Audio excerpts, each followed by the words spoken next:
Eccoci qua, buonasera, benvenuti a questa nuova puntata di Effetto Serra, il talk show sul social 19:31. Grazie a tutti ovviamente che ci seguite, grazie agli sponsor, grazie al blog Cagliari Calcio che condivide la diretta e grazie a Sergio Cadeddu che è il graditissimo ospite, l'amico e collega che è a fianco a me. Ciao Sergio. Ciao Fabrizio, grazie a te per l'invito, un saluto a tutti gli spettatori di Effetto Serra. Allora, ovviamente i tifosi sono tutte quelle persone che stanno collegando invitati a partecipare, perché sapete ormai benissimo che è il venerdì sportivo il senso è l'interattività, il social, quindi commenteremo e leggeremo anche i vostri pensieri, ovviamente quelli soprattutto non liberi da censure, soprattutto quelli puliti, ma sempre stati molto commenti molto puliti. Partiamo dalla fine, partiamo Sergio dalla conferenza stampa di oggi del presidente Giulini in occasione della presentazione ufficiale degli ultimi acquisti del Cagliari, uno è Asamoah e l'altro è Rugani. Bene, tanti spunti di riflessione. Iniziamo col primo. Il presidente Giulini ha detto che l'arrivo di Schöne non arriverà, insomma, diciamo, lui dice il Cagliari è già a posto a centrocampo, in quel ruolo abbiamo Nainggolan e De Jong. Va detto che però purtroppo per motivi tra infortuni vari, più o meno gravi, al momento per quanto riguarda la partita di domenica sera a Roma con la Lazio siamo in emergenza numerica in mezzo al campo, visto che Oliva è andato a Valencia. Come leggi queste dichiarazioni? Le leggo come una velata ammissione di aver sbagliato qualcosa nella composizione della rosa durante l'estate scorsa, perché le collego ad altre dichiarazioni sempre della giornata odierna che hanno riguardato un po' la spiegazione di alcuni, cito, equivoci riguardanti questa rosa. Il primo, il principale vuoto che abbiamo visto tutti dall'inizio in questo organico è quello del regista, oltre a quello di terzini di ruolo affidabili, perché hai adattato prima Faragò poi Zappa, che è a mio parere un ottimo giocatore dalla cintola in su, nel senso che quando spinge lo fa molto bene, quando deve difendere probabilmente qualche meccanismo deve ancora impararlo. Dall'altra parte Lico Iannis, che è vero ha segnato qualche gol su punizione, ma come rendimento da terzino ahimè lascia un po' a desiderare, quindi erano tutte caselle da occupare per forza e con uomini pronti. Da questo punto di vista quel regista suona un po' un campanello d'allarme, perché come hai detto tu è partito Oliva, non sarà il prossimo pallone d'oro Totò, però è un regista di ruolo e questo al Cagliari serve un regista di ruolo, è proprio una casella mancante in questo organico. Vero è che Di Francesco, facendo tutti i suoi esperimenti, possiamo dire per tutto il girone di andata, perché non ha mai smesso di farli fino all'ultima giornata scorsa, ha un po' messo da parte per gioco forza il ruolo del regista, cercando prima quei due mediani molto ravvicinati, poi con un 4-3-2-1 dal centrocampo un po' ibrido di fare di necessità virtù. È vero che Nainggolan lo può fare quel ruolo, Nainggolan sa fare tutto a centrocampo, nulla escluso, però è anche vero che mettere Nainggolan regista vuol dire rinunciare a Nainggolan trequartista, quindi rinunciare alla facilità con cui tira da fuori, con cui invita i compagni in area. Credo che da questo punto di vista già da domenica sera contro la Lazio all'Olimpico vedremo un nuovo centrocampo del Cagliari, ossia l'ennesimo. Esatto. Un centrocampo a 3 in cui Nainggolan tra virgolette si sacrifica a fare il regista, avendo come mezze ali quantomeno in partenza da una parte Nandez che rientra dalla squalifica, dall'altra Marin, che ha fatto vedere, come ha ammesso lo stesso Giulini oggi, di non essere un regista, anche se lo può fare per forza di cose, ma essere molto più utile quando viene impiegato la mezzala. Faccio notare che Nandez, Nainggolan e Marin sono 3 giocatori che hanno enorme facilità all'inserimento in avanti. Quindi è ovvio che è un centrocampo che può offrire notevole supporto alla tre quarti e all'attaccante. Tutto sta alla gamba, a vedere di poter girare, poter accorciare i 2 che restano indietro, stringono, e uno dei 3 a turno ha libertà di muoversi in avanti. Ci vuole molta gamba, molto affiatamento. È quello che forse è mancato al Cagliari finora. C'è poi da dire, appunto, tu ne hai parlato, un'altra degli elementi, anzi altri 2 elementi che il presidente Giulini quest'oggi ha dato. Il primo è che lui non vuole prendere assolutamente in considerazione, ma anche noi tocchiamo tutti i ferri possibili, che un'eventuale retrocessione sarebbe un patatrac dal punto di vista economico e finanziario per le case societarie, quindi potremmo dire anche per il futuro, ovviamente. E un altro, tu l'hai toccato, il discorso legato all'equivoco Marin. Ora, al di là, al netto del fatto che comunque è un giocatore di 21 anni che arriva da un campionato diversissimo quale quello olandese, tutto quello che vogliamo, ma io mi chiedo, quando io acquisto un giocatore dal presidente in giù e valuto un giocatore, possibile che non ci si accorga che questo giocatore non è un regista ma è una mezzala? È un po' come dire che io compro Lico Iannis e poi mi accorgo che non è un terzino destro ma un terzino sinistro. Cioè, nel senso, prima di mettere sotto contratto un giocatore, penso che debba essere valutate quali sono le caratteristiche, i pro e i contro, o mi sbaglio? No, non sbagli, e aggiungo, quando prendi Lico Iannis stai tirando fuori dal portafogli 150.000 euro. Quando prendi Marin ne stai tirando fuori 10 milioni.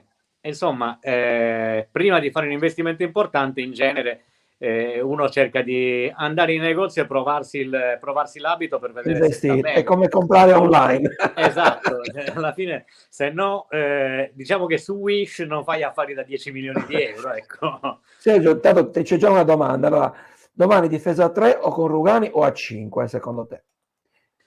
No, secondo me invece domenica gioca con la difesa a 4. Ma Rugani giocherà secondo te? Perché Non ricordiamoci ancora. che le convocazioni arriveranno solo domani. Si Sì. parla già di convocazioni per Rugani a Samoa perché siamo, diciamo così, in difficoltà per quanto riguarda la composizione della rosa. Però entrambi mi pare che non abbiano ancora il ritmo partita.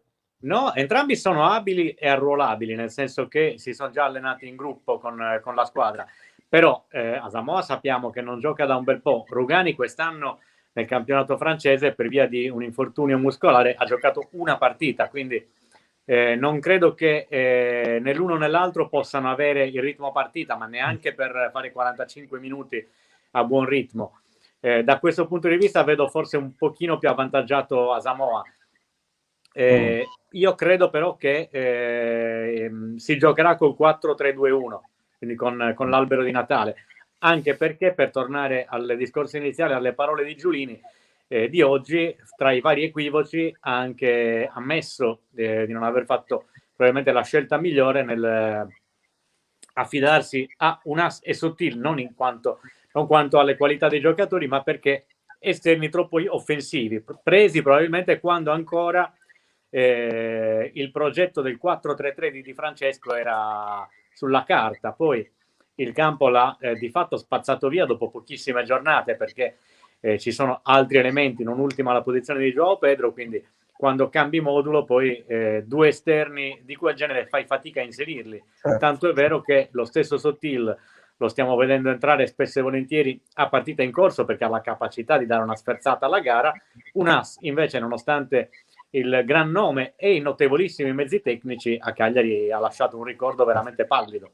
Esattamente, anche se potremmo dire che Sottil domenica scorsa ha lasciato un ricordo un po' più amaro. Allora, quindi con Lico e Zappa. Chi ha giocato a pallone, soprattutto sui campetti, sa che a un certo punto della partita, quando sei nei minuti di recupero e stai vincendo con un gol di scarto, la palla deve andare in mano al sindaco, la devi calciare in tribuna, devi far di tutto tranne che lasciarla agli avversari. Allora, Marco, quindi con Lico e Zappa dovrebbero essere i titolari, gli esterni, poi bisogna vedere come difendono. Allora, la Roma non ha convocato il Shaarawy per farci recuperare la condizione, ne buttiamo dentro a Samuel Rugani, o bip noi oppure quelli della Roma, ma noi siamo comunque meno quantitativamente per la rosa che deve partire per Roma. Ilio Bogazzi, mister, salutiamo. C'è un messaggio di Miche Cam, che è una riflessione che anche io volevo fare, e torniamo al discorso degli equivoci, Sergio. Forse pensavano di scendere Hernandez e per quello è arrivato Marin. Chissà, potrebbe anche essere una considerazione. Certo è che è un piano che va a carte 48 nel momento in cui, dopo 20 partite di campionato e 15 punti, non puoi certo farti scappare neanche un granello del talento che hai in rosa, devi tenertelo ben stretto e farlo fruttare. Credo che, ecco, questo potrebbe essere, nelle ipotesi che fa il nostro amico, un equivoco positivo, nel senso che poi alla fine, se ti ritrovi per forza di cose ad affiancare Nandez a Marin, ottieni qualcosa di buono. Però tornando al discorso degli equivoci, nel momento in cui il presidente dice non prendiamo più scene, cioè non prendiamo più, anzi lui ha detto una butad, quindi era semplicemente una voce non confermata. In quel ruolo abbiamo già Nainggolan e De Iola, che sinceramente tutto mi sembrano fuorché registi classici. Torniamo al discorso degli equivoci, cioè giocatori adattati a fare quel ruolo, che per carità sono professionisti ed è giusto che si impegnino al 100% per occupare quel ruolo, ma non è nelle loro corde, o perlomeno non in maniera completa. No, ma è un'annata cominciata cercando di adattare Joao Pedro, cioè il marcatore più in forma del Cagliari. Che anche su quello il presidente ha detto la sua. Sì, perché se inizi il campionato in cui, presentando nel progetto un Joao Pedro esterno a sinistra, rischi qualcosa. Può essere che dopo poche giornate ti accorga che non hai fatto la scelta giusta. Così ha detto il campo subito. Tanto è vero che Joao ha avuto grosse difficoltà ad adattarsi a quel ruolo, quando poi è stato rimesso un po' più vicino alla porta, o per meglio dire tra il centrocampo e l'attacco. A quel punto è tornato a segnare e a essere il giocatore decisivo che ci ha abituato a vedere in questi ultimi anni. Quindi è evidente, credo che non ci fosse bisogno di una spiegazione d'autore. È evidente che la rosa costruita in estate qualche magagna se la porta dietro, se la portava dietro. Credo che prenderne coscienza sia il primo passo per cercare di venirne a capo, anche perché non dimentichiamo che il Cagliari in questo momento è terzultimo, la classifica è corta, basta poco per tornare su. In rosa ci sono nomi da ben altre posizioni di classifica, però per farli valere prima devi tornarci a quelle posizioni. Al basso puoi dire quello che vuoi, ma i punti non aumentano. Secondo Alessandro, una domanda.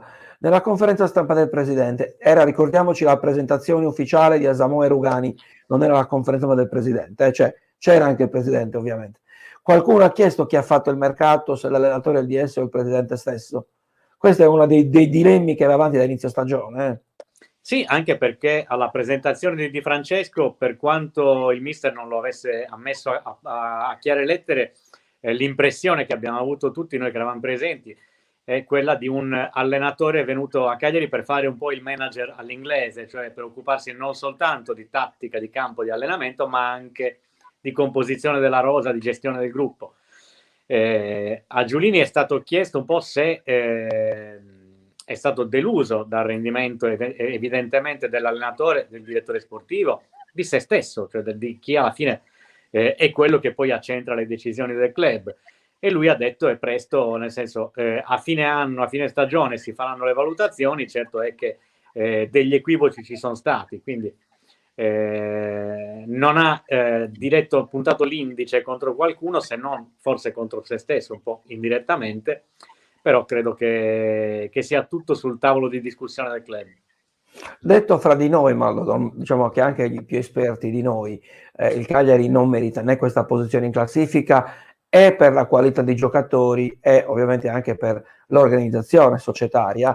Però c'è da dire una cosa, che sono molti giocatori di questi, poi c'è un riferimento di Marco che leggiamo assieme, una domanda di Marco. Dicevo, quanto potrà influire il fatto che questi giocatori, che sono di altissima qualità, che però hanno giocato sempre in grandi squadre, perché forse Nainggolan solo col Cagliari, perché poi Roma, Inter, parlo di Godin, parlo di mi viene in mente Nandez, che comunque ha giocato sempre con il Boca,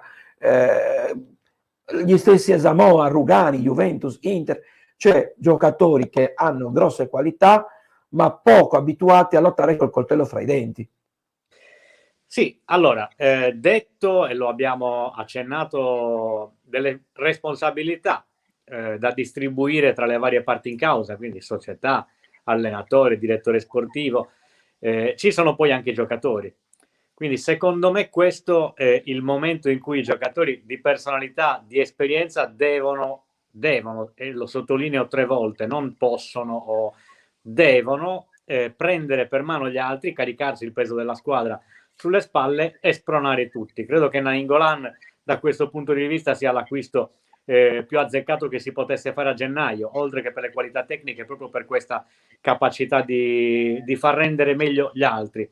La speranza è che i giocatori più blasonati riescano nell'intento. Non è detto, abbiamo esempi contrastanti in passato, perché abbiamo visto passare molto velocemente, non in campo ma come meteora, gente come Van der Wiel, che è una carriera luminosissima, ma poi a Cagliari non ha fatto niente.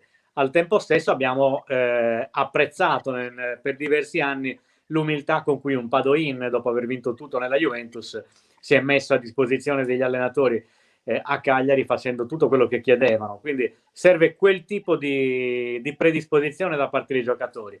Credo che da alcuni si possa senz'altro estrarre di più. Mi aspetto di più anche da Nandez, che se vogliamo nell'ultimo mese e mezzo l'ho visto un po' assente, un po' con la testa altrove. L'espulsione gratuita, tante partite un po' così. Invece l'anno scorso ha fatto vedere di essere uno che al di là del blasone porta la garra uruguagia, porta la grinta, la voglia, e quindi quella è quella da cui deve ripartire il Cagliari. Credo che in questo momento debbano venire allo scoperto i senatori cosiddetti, cioè quelli che nello spogliatoio hanno più esperienza degli altri, spronano i ragazzi. Poi è anche il momento, forse, se vogliamo, per capire chi siano i senatori di questa squadra, perché dopo anni e anni in cui c'era stato un nucleo ben definito, è noto a tutti. Ora abbiamo qualche giocatore che è a Cagliari da anni, ma che non sembra evidentemente dare questo tipo di apporto ai compagni. Viceversa, Nainggolan, appena rientrato, è un figlio prodigo, uno che l'area di Cagliari la respira da anni e la conosce molto bene. Io credo che a questo punto stia davvero a loro dare una scossa, anche perché, consentimi, in questi ultimi anni abbiamo visto praticamente ogni stagione grandissime pause del Cagliari, al di là di chi fosse l'allenatore. E sempre si è detto, ci siamo sentiti dire dai giocatori e dall'allenatore, è un momento in cui è una questione mentale, bisogna ritrovare la testa, la fiducia, la sicurezza. Ecco, quello lo devono fare per primi i cosiddetti senatori, i giocatori di personalità. Certo. Io mi aspetto quelli. Allora, Marco ipotizza, ma noi abbiamo detto che secondo Sergio un 4-3-2-1, quindi cosiddetto all'albero di Natale. Marco invece ipotizza una difesa 3 con Godin, Cepitelli e Carboni, e sugli esterni Lico e Zappa, Nainggolan, Regista, Marina Hernandez. Su difesa 5 io quale difesa 3 o 5 in caso di non possesso io ho qualche dubbio, devo essere sincero. E poi c'è Mario, ecco, su questo chiedo anche a te un contributo. Dice che vede un presidente impaurito, mi sembra di capire che involontariamente abbia trasmesso paura a tutto l'ambiente. Quanto può far male o quanto può aver fatto male la retrocessione del primo anno con Zeman allenatore? E quindi, memore di quello, adesso ha un po' paura. Sai, io sono di madre toscana e c'è un detto che mi ripeteva sempre mia mamma quando ero bambino, che chi si scotta una volta con l'acqua calda poi ha paura anche dell'acqua fredda. Evidentemente iniziare con una retrocessione per il presidente Giulini è stato uno shock, poi in un'annata partita in pompa magna con Zeman, insomma è stata una cosa che credo non voglia ripetere, voglia scongiurare a tutti i costi. Non penso che abbia messo paura all'ambiente, ai giocatori e all'allenatore parlando di rischio da evitare. Credo che abbia voluto pronunciare quella parola appositamente, cioè pronunciare la parola retrocessione per esorcizzarla, per far scattare qualcosa nello spogliatoio, e credo che da questo punto di vista si possa pensare bene, nel senso che possa essere arrivato il messaggio, anche perché per quello che dicevi tu, con giocatori non abituati magari a lottare nel fango della zona salvezza, ma abituati a usare il fioretto in punti più alti della classifica, probabilmente devi essere crudo a un certo punto e dire ragazzi, qui se dobbiamo rischiare di retrocedere bisogna che lo scongiuriamo tutti assieme. Credo che il messaggio sia questo. Allora, Marco fa una considerazione giusta, secondo me, per carità, dice la squadra di Zeman non era all'altezza, questa squadra è molto più forte. Vero, qualitativamente, prendendoli singolarmente, io sono d'accordo con Marco e Sergio, vedo che annuisce, quindi credo che sia d'accordo anche lui. Il problema è un altro, e qui lo faccio presente a tutti quelli che ci stanno seguendo. Secondo me, poi Sergio argomenterà da par suo.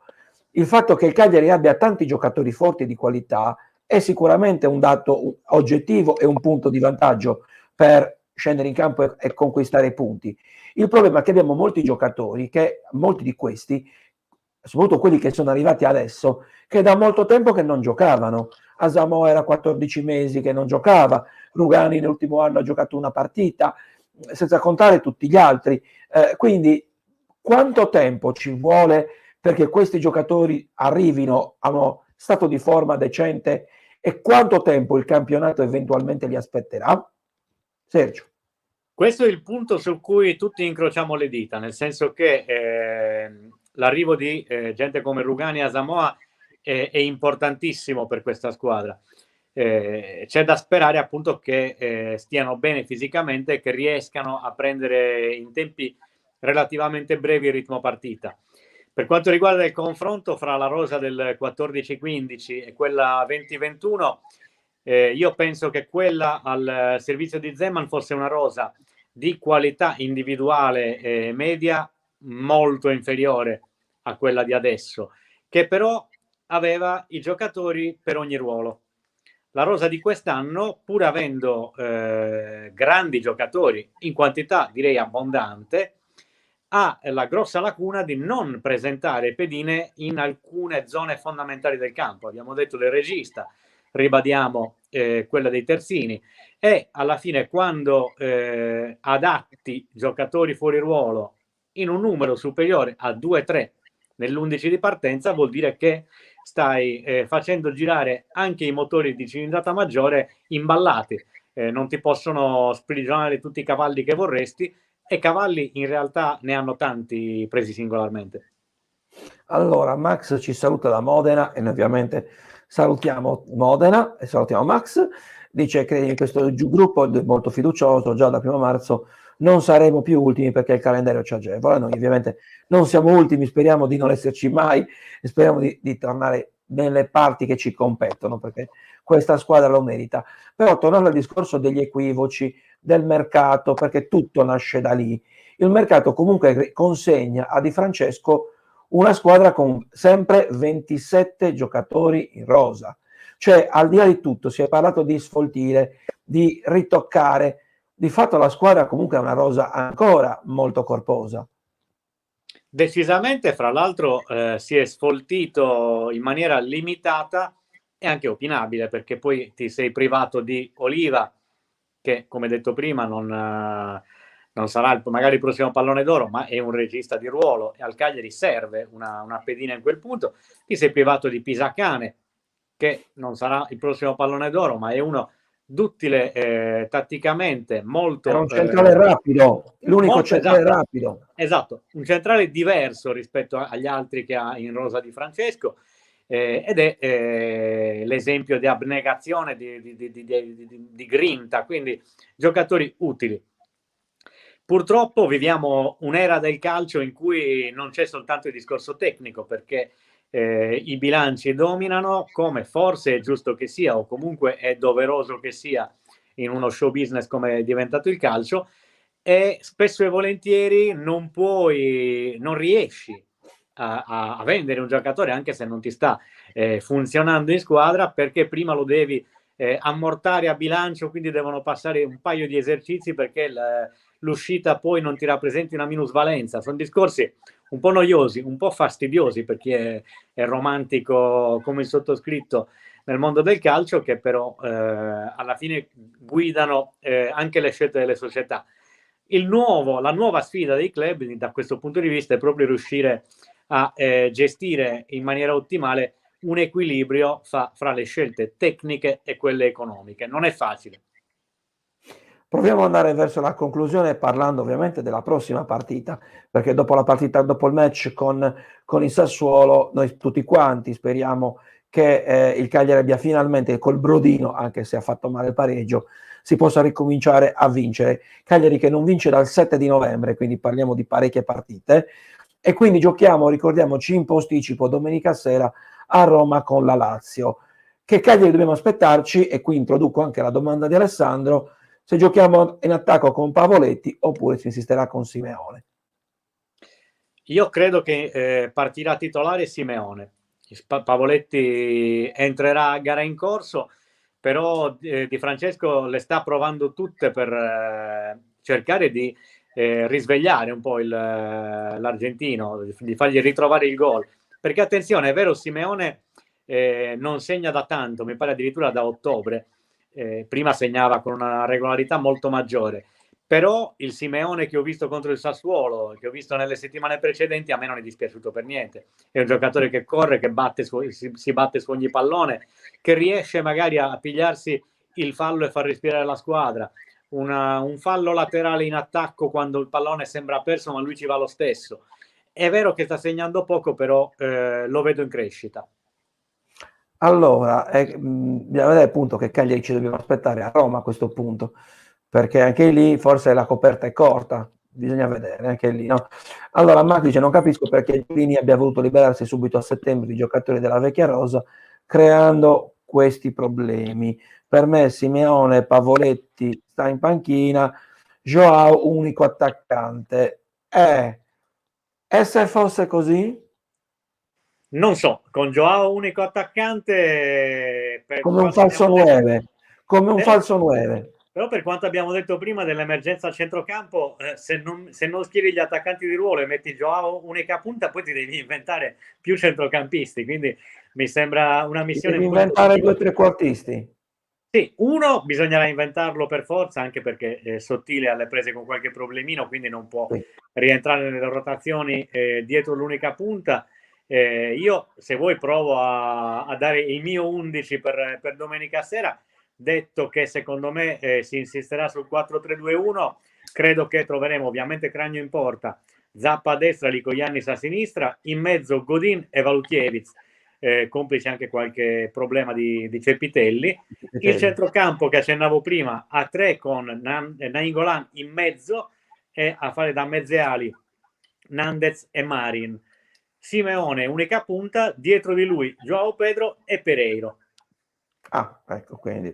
Allora, perché io dico questo? Adesso Marco mi fa una domanda che molti tifosi mi fanno ogni venerdì, cioè Luvumbo, questo misterioso giocatore angolano che mi raccontano sfracelli, però adesso è di nuovo la primavera. Se ne parla bene, si dice un gran bene, però non so quante persone l'abbiano visto e se sia davvero pronto poi per giocare in prima squadra, no? Sai, se ne parla veramente bene come tecnica, come velocità e come visione della porta. Io credo, anche avendo grossolanamente dato un'occhiata al fisico del giocatore, credo che abbia pagato finora il passaggio da un calcio meno professionistico alla Serie A, non tanto in termini di tattica, per quello dovremmo ancora aspettare, vederlo in campo e vedere l'adattamento.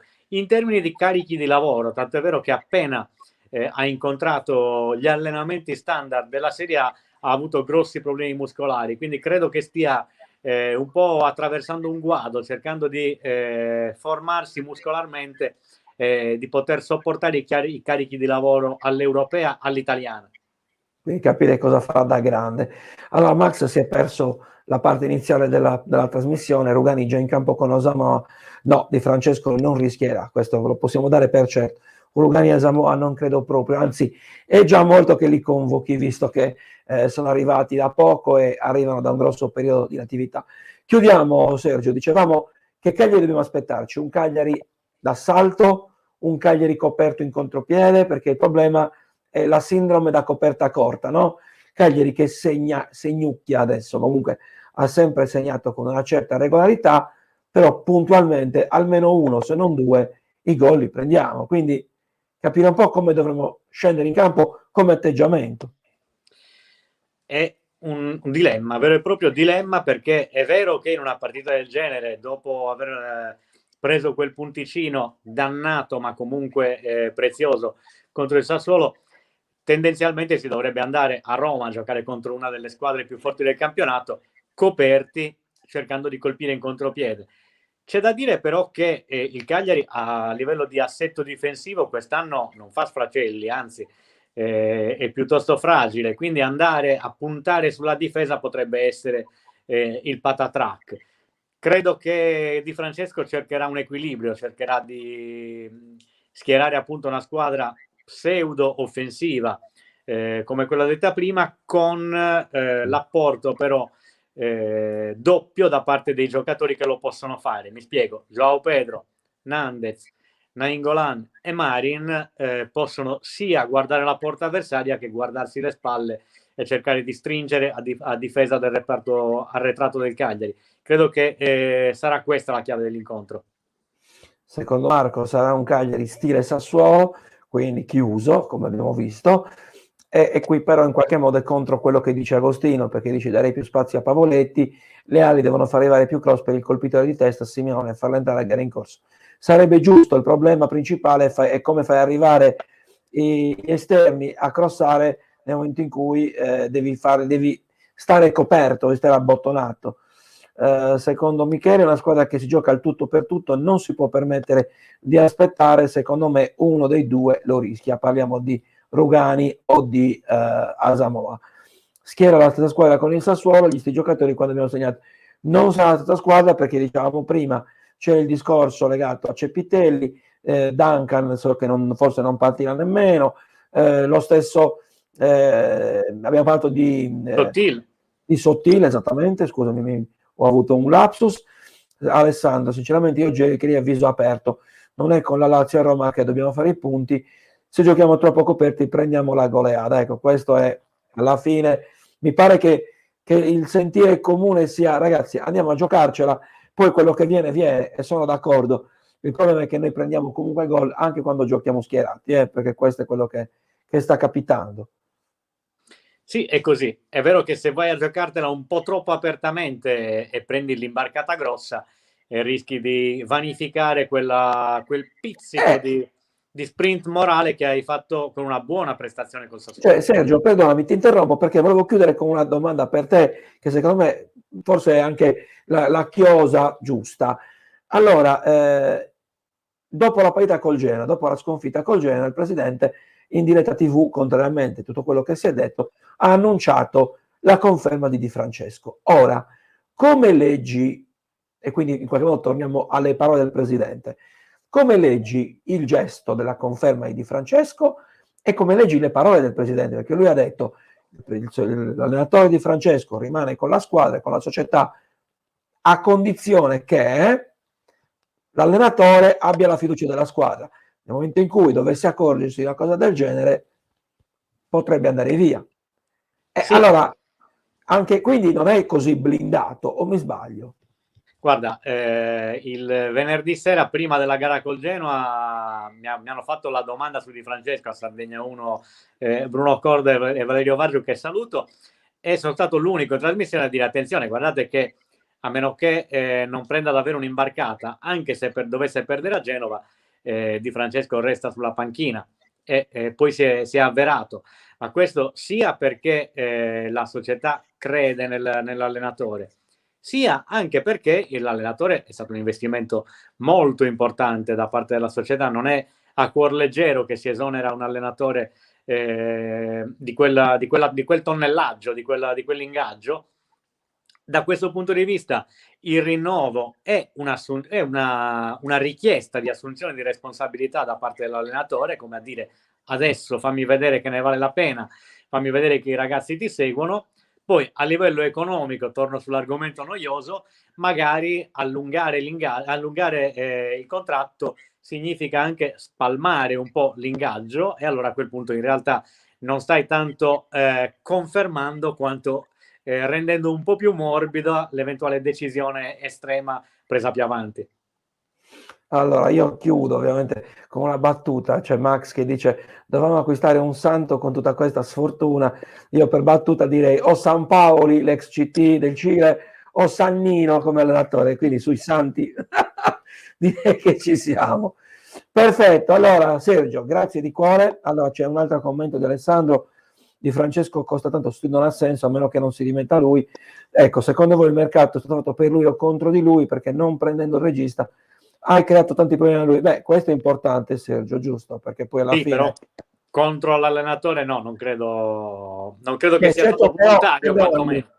perdonami Sergio, però nel momento in cui Pavotti e Simeone, secondo me, di Francesco non li vede bene insieme, dicevo, però è evidente che tutta la campagna acquisti da quest'estate fino adesso di Francesco ti chiede un regista, dice espressamente che c'è bisogno, non glielo prendi, non dico che ha fatto contro di lui, ma dicendo che qualche problema lo crei, no? Non solo un problema, di certo stai commettendo un errore, lo abbiamo detto in estate durante la campagna acquisti dell'estate scorsa, lo abbiamo ripetuto durante la finestra invernale, quando si è conclusa senza l'arrivo di un regista, anzi con la partenza di Oliva, abbiamo tutti preso la matita blu e sottolineato, indicando bene questo è un grave errore, e un errore resta, non credo che sia volontario, ma un errore grave. Ci salveremo? Beh, noi ovviamente ce l'auguriamo. L'unico dubbio che abbiamo, devo essere sincero, è sul fatto che questi giocatori bisogna vedere quanta voglia avranno di giocare e di lottare con il coltello fra i denti su ogni campo. Ecco, su questo è l'unico dubbio che io ho. Poi Padoin ci manca come talismano, vabbè, qui andiamo già sulla scaramanzia. Allora, ringrazio.